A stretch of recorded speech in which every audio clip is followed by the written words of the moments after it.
Selamat siang, perkenalkan nama lengkap saya Yohanes Pape Depedei, NIM 2103030109, kelas C semester 1. Di sini saya akan menjelaskan buku ketiga tentang politik slogan.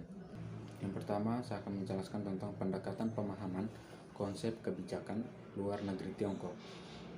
Pendekatan politik slogan menawarkan serangkaian perspektif yang berbeda untuk memahami konsep kebijakan luar negeri Cina. Yang pertama, pendekatan ini menunjukkan bahwa konsep kebijakan luar negeri Cina paling baik dipahami sebagai slogan-slogan politik multifungsi, bukannya berwawasan baik dan jelas strategi geopolitik yang telah ditentukan. Banyak analisis internasional dan Cina sering menunjuk ke beton kebijakan luar negeri yang didukung oleh rencana strategis yang diperhitungkan dengan cermat.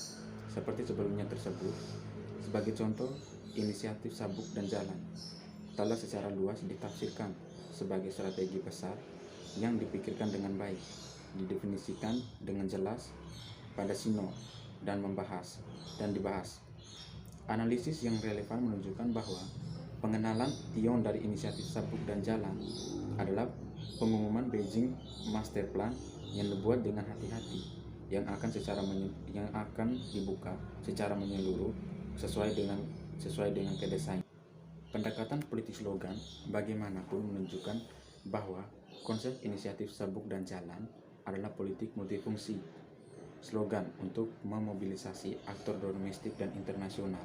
Pada awal Tiong, inisiatif Sabuk dan Jalan tidak mengandung makna konkret dan dirasakan untuk mengakomodasi kepentingan domestik dan internasional aktor nasional, dan dengan demikian mengamankan dukungan mereka. Itu juga belum dewasa, ide yang perlu dikembangkan lebih lanjut. Sejak pada awal pertama, konsep ini terus berkembang dan sesuai dengan domestik dan internasional tanggapan nasional. Dalam hal ini, pengenalan Belt and Road atau inisiatif adalah deklarasi niat yang tidak jelas dan seruan untuk dukungan intelektual daripada pengumuman rencana Cina yang konkret. Kedua, terkait dengan poin di atas, pendekatan politik slogan berfokus tentang logika politik dalam negeri untuk menjelaskan konsep kebijakan luar negeri Cina. Dengan kata lain, konsumsi domestik dari ide-ide kebijakan luar negeri Cina, dan dengan demikian memberikan sudut pandang baru untuk mengamati dinamika internal. Itu tidak hanya memeriksa bagaimana pemimpin puncak mensialkan sebuah slogan, tetapi juga bagaimana orang lain, para aktor politik, menanggapi slogan ini. Pendekatan politik slogan berpendapat bahwa yang terakhir sama atau jika tidak lebih penting dari yang pertama. Di dalam hal ini, menyoroti peran aktor lokal dan subnasional dalam membentuk konsep kebijakan luar negeri Cina. Seperti yang akan dibahas, slogan-slogan di Cina terbiasa memobilisasi sistem politik untuk mengikuti para pemimpin tersebut sebagai bentuk pemerintahan. Pemimpin puncak mengharapkan tanggapan aktif dan partisipasi dari aktor lokal untuk mewujudkan ide-idenya. Banyak antar analisis nasional menerima begitu saja bahwa proses ini otomatis dalam konteks otoriter. Namun kenyataannya tidak sesederhana itu. Seperti apa, sejauh mana gagasan itu akan diterima di dalam negeri tergantung pada hubungan kekuasaan.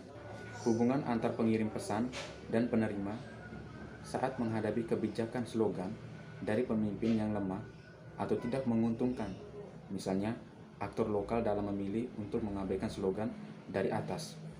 Pendekatan politik slogan menunjukkan bahwa konstruksi konsep kebijakan luar negeri Cina tidak terletak di dalam negeri, tetapi juga di arena internasional. Ini bukan hanya tentang bagaimana Cina menunjukkan slogannya, tetapi juga bagaimana aktor internasional bereaksi terhadap slogan ini. Seperti sebelumnya disebutkan, konsep-konsep itu diperkenalkan sebagai ide-ide yang tidak jelas untuk mengakomodasi kepentingan aktor internasional menyisakan ruang bagi aktor internasional untuk mempengaruhi konsep-konsep tersebut. Mirip dengan aktor domestik Cina, internasional aktor nasional dapat menafsirkan konsep-konsep Cina itu dengan cara yang mereka sukai untuk memajukan kepentingan mereka. Semua tanggapan eksternal ini memberi umpan balik ke dalam kebijakan domestik Cina. Diskusi untuk refleksi. Beberapa analisis kebijakan Cina mendorong untuk mempromosikan inisiatif sabuk dan jalan sebagai inisiatif global yang tidak terbatas pada 65 negara. Sebagai respon langsung untuk mengakomodasi tuntutan internasional dalam menangkis kritik, Cina kemudian memposisikan inisiatif sabuk dan jalan sebagai inisiatif global yang terbuka untuk semua negara yang tertarik. Jadi, intinya ditekankan adalah bahwa mirip dengan aktor domestik dan internasional. Yang kedua, pernyataan kekuatan dalam slogan loyalitas politik dan langkah.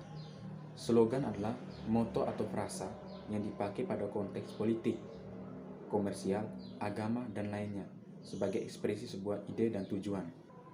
Bentuk slogan bervariasi dari yang tertulis dan terlihat sampai yang diucap dan yang vulgar. Menurut beberapa referensi slogan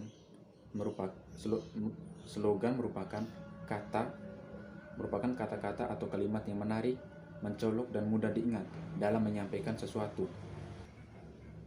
Slogan juga mempunyai ciri-ciri, yaitu kata-katanya menarik dan mudah disingkat, disajikan dalam bentuk frasa, klausa, dan kalimat, dan merupakan semboyan suatu organisasi sebagai partai politik atau masyarakat. Fungsi mendasar dari slogan politik adalah untuk menyampaikan informasi dan mendasai tindakan ketika para pemimpin Cina mengajukan slogan. Mereka berharap aktor lokal dan subnasional untuk secara aktif menggemakan slogan ini dan bertindak sesuai tingkat respon dan tindakan yang dapat didorongnya bergantung pada tidak hanya popularitas informasi, tetapi juga kekuatan slogan pemilih. Di dalam buku ini, komunitas intelektual terutama mengacu pada dua kelompok, yaitu yang pertama, kebijakan analisis yang berbasis di organisasi, pemerintah, dan pemikiran yang berafiliasi dengan negara Tang, dan yang kedua, akademisi universitas. Garis antara dua kelompok ini tidak sepenuhnya jelas, karena beberapa akademisi universitas mungkin memiliki formal dan informal dalam organisasi pemerintah. Fungsi kunci dari slogan kebijakan adalah untuk memobilisasi intelektual Cina untuk dukungan sarjana Cina. Jelas diharapkan mencurahkan daya intelektualnya untuk mengembangkan konsep-konsep tersebut menjadi lebih pedoman kebijakan yang konkret. Mereka didorong untuk melakukan yang relevan penelitian dan dengan demikian membantu untuk menguraikan dan mengembangkan konsep-konsep yang jelas. Secara umum, kekuatan intelektual berguna untuk menginformasikan pembuat kebijakan Tiongkok dan karenanya meningkatkan pengambilan keputusan. Selain itu, partisipasi intelektual dianggap sangat membantu untuk membuat konsep Cina lebih menarik bagi penonton Cina. Dengan demikian, respon terkadang bisa menjadi indikator dukungan kepada pemilih slogan, biasanya para pemimpin puncak. Misalnya, ketika menyangkut slogan-slogan kritis yang terkait dengan otoritas pribadi pemimpin politik, terkait erat budaya loyalitas dan kredensial kepemimpinan. Ini paling jelas ketika sampai pada slogan-slogan ideologis yang agung. Hampir setiap pemimpin puncak Cina memiliki tag tersendiri. Selanjutnya, propaganda negara dan politik keahlian. Bagian sebelumnya menyebutkan bahwa inisiatif sabuk dan jalan membantu untuk memenangkan legitimasi internasional dan dengan demikian mengamankan propaganda domestik menang. Sebagai konsep kebijakan luar negeri eksternal, inisiatif sabuk dan jalan juga memiliki fungsi propaganda terhadap khalayak internasional. Sekian dari saya penjelasan tentang buku ketiga, Politik Slogan, yang menjelaskan tentang pendekatan pemahaman konsep kebijakan luar negeri Tiongkok. Sekian dan terima kasih.